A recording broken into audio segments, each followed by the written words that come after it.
Sonod wanaagsan imikana ku soo dhawaada warkii oo dhan. Dawladda Djibouti ayaa waxa ay ka carootay in dawladda Soomaaliya ay dawladda Eritrea ay kala shaqeyso in laga qaado hubka cunaqabataynta ee saaran dalkaas. Warkan waxa shaaciyay safaaradda Djibouti ee Soomaaliya waxaana carada Djibouti ay ka dhalatay wada hadal magaalada Casmara ee dalka Eritrea ku dhexmaray madaxweynaha Soomaaliya Maxamed Cabdullaahi Farmaajo iyo madaxweynaha Eritrea Siyaasa Fawarki. Warkan waxa inoo faahfaahinaya Maxamed Xuseen Daacad.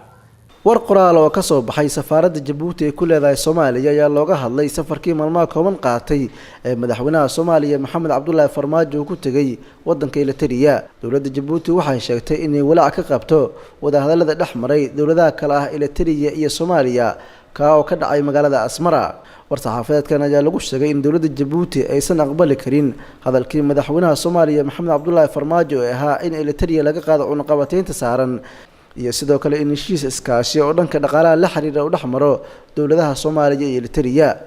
waxay ku wanaagsaneed madaxweyne Farmaajo inuu warkiisa ku xuso dhibaatada ka taagan xuduudda Djibouti ee la wadaagto Eritrea kuna booriyo Eritrea inay wada hadal nabad la furto dawladda Djibouti si loo xaliyo muranka dhinaca dhulka ah ayaa lagu yiri war-saxaafadeed ka soo baxay safaaradda Djibouti ee Muqdisho. Djibouti dhibaato ayaa soo gaartay waxayna ku weysay wiilal iyo gabdho geesiyaal ah dagaal ay la gashay Eritrea welina muranka waa uu jiraa oo dhinaca dhulka ah oo mana dul qaadan doono wada hadallo naxariis darro ah iyadoo wiilasheena iyo gabdhaheenu ay weli Soomaaliya u joogaan inay difaacaan nabadda iyo xasiloonida sida ayaa lagu yiri qoraalkan. dhinaca kale safiirka Djibouti u fadhiya Soomaaliya ambassador Aadan Xasan ayaa saaka ka dhoofay magaalada Muqdisho inkastoo aan si rasmi loo ogeyn sababta inay la xiriirto walaaca Djibouti ka qabto safarkii madaxweynaha Soomaaliya ee Eritrea.